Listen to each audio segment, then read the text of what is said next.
Good afternoon. This is Kelly McKenney Golden, and this is my presentation for EDL 856 School Community Relations on the case study regarding parent apathy. So to start off, for category 1, problem identification and analysis, here's what I know. I know that Ms. Rose is a new assistant principal, and she seems to really understand the importance of parent and community engagement. The school she's working at, GFK, has had past parent groups, but no official PTA or PTO. The principal does not appear to be entirely supportive of parent involvement. He has seen a few parents show for meetings, little response from volunteers he's tried to garner from parents. And he feels he has the pulse of the community. His data on that are based on phone calls and parent conferences. And he feels that the community really sees the educators really needing to do the majority of the work with concerns to the school. He's possibly supportive of a parent advisory group. Doesn't look like he's open to much more than that at this point. And an invitation was sent to parents, to continue this work via students. It was sent on a Friday afternoon to invite parents in for a Monday night meeting at 7:30. The night of the meeting, there was a small turnout. There was only about 8 parents. And at that point, the principal did not want to go on with the meeting due to that low turnout. What do I need to know? I personally would like to know the grade level of the school.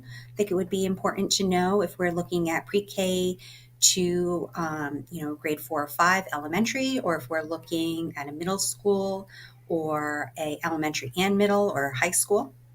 I'd like to know more about the student demographic.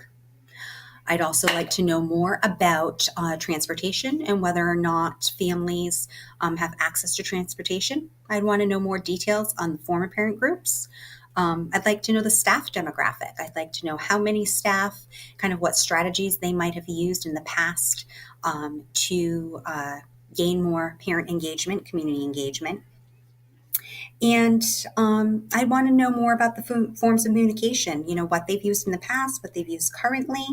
I think it's important to really kind of get a sense of, really why maybe some of these parent groups in the past, who formed them, who was a part of them, what went right, what went wrong, why did they disband. I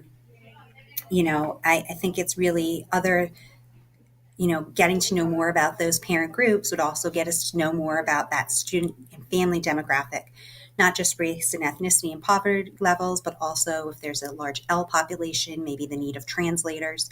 So there's definitely a lot of kind of more basic information that I think would be important to know. Identifying the problem. Well, I kind of broke down the problem in a couple of different ways.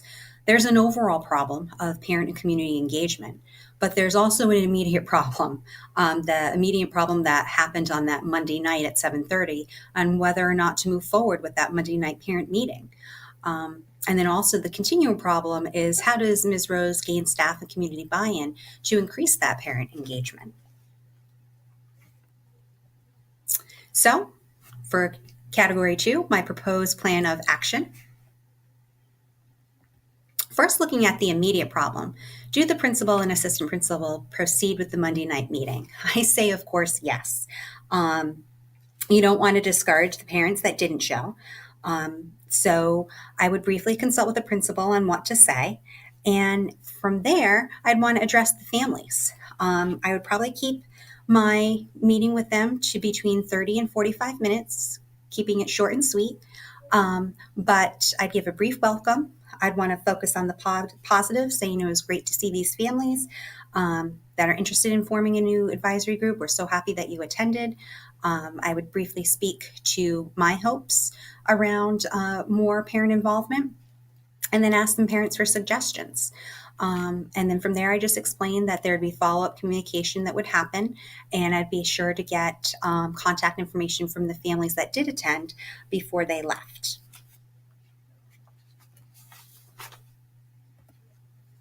So the continuing problem and the bigger problem moving forward was, how does Ms. Rose gain staff and community buy-in to increase parent engagement? First and foremost, I'd want to get permission from the principal to proceed. And then I'd want to send out a staff inquiry around challenges of parent engagement. This could be done in a Google form. I'd really want to know what teachers and other staff found to be challenges around welcoming the community and families into our school, or even if they did see it to be a challenge. And kind of understanding maybe what current staff members have done in the past to engage families. I'd also want to reach out to former parent groups.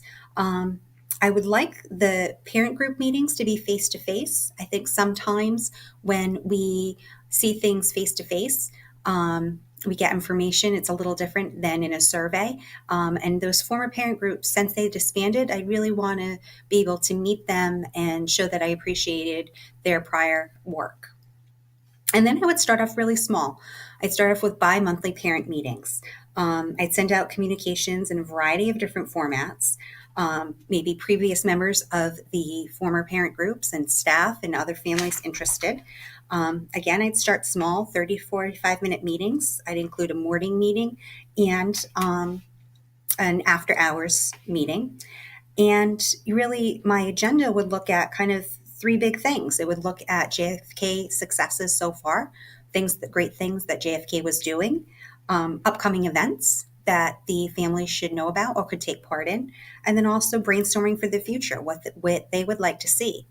And I think part of this action plan should be just constant communication to these stakeholders, the families, the community, parents who really are showing a genuine interest in being involved. And I think that communication would go a long way. Category 3 is promoting student success. So I see promoting student success is through staff and parents together promoting that success. I think I can demonstrate that through the fact findings sent out to staff. Doing those surveys kind of shows that I was interested in the learning that was going on in the classroom and the efforts that the staff was making.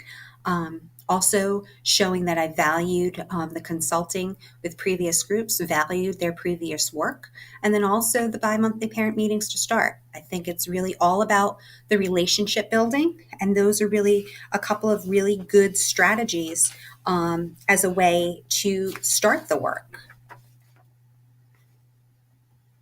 Category 4 is debriefing the problem. What I was thinking, feeling, and valuing.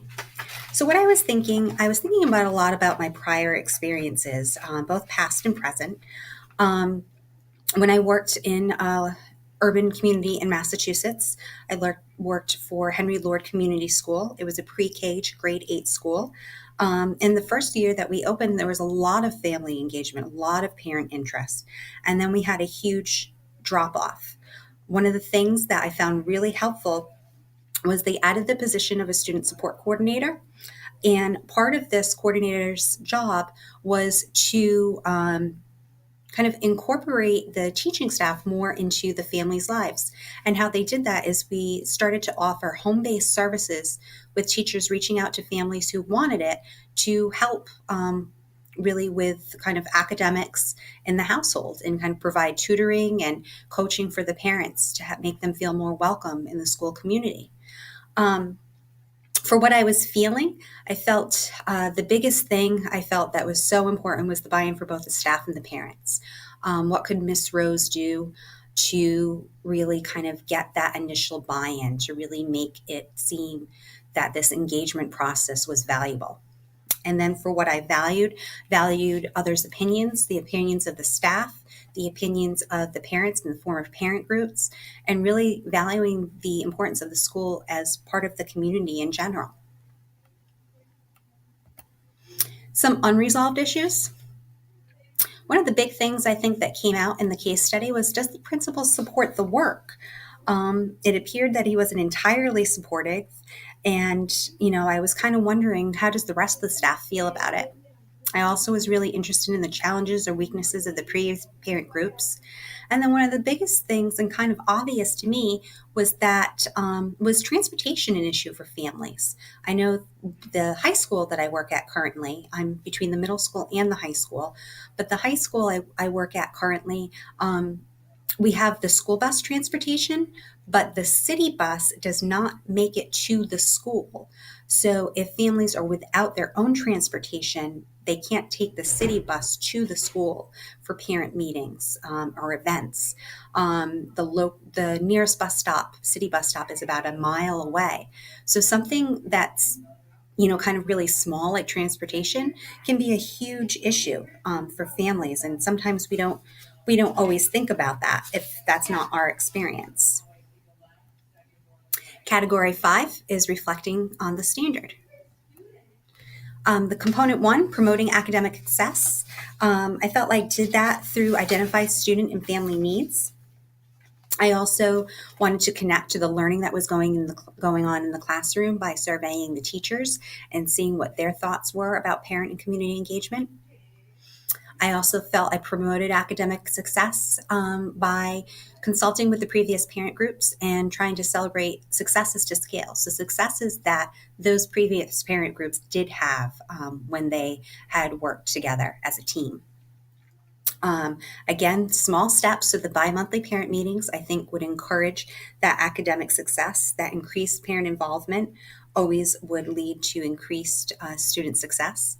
And again, that overall increased communication, just not only just flyers or newsletters sent home, but including phone calls and conferences, the automated calls, emails, various avenues on social media, websites, posting in local papers, much communication to get out there to families in the community about what was going on in our school. Component 2, promoted student well-being. Again, increase the interest in classroom learning. I was interested by reflecting on what the teachers were doing. Appreciation of that former work that was done by the previous parent groups, and really fostering the family connections, starting small with the bi-monthly meetings, but then really trying to increase it and valuing the opinions of the families and seeing if we could brainstorm together some new strategies to increase involvement. For component 3, communities of engagement, again, that central idea of increasing communication, valuing others' opinions, recognizes the strengths and weaknesses that we all bring to the table, and then sharing the findings and progress that we are making so far. Again, I want to thank you for watching my presentation. I hope you've enjoyed it. I have enjoyed my first course in this program. It's School and Community Relations, and I've enjoyed working with all of you. Thank you so much.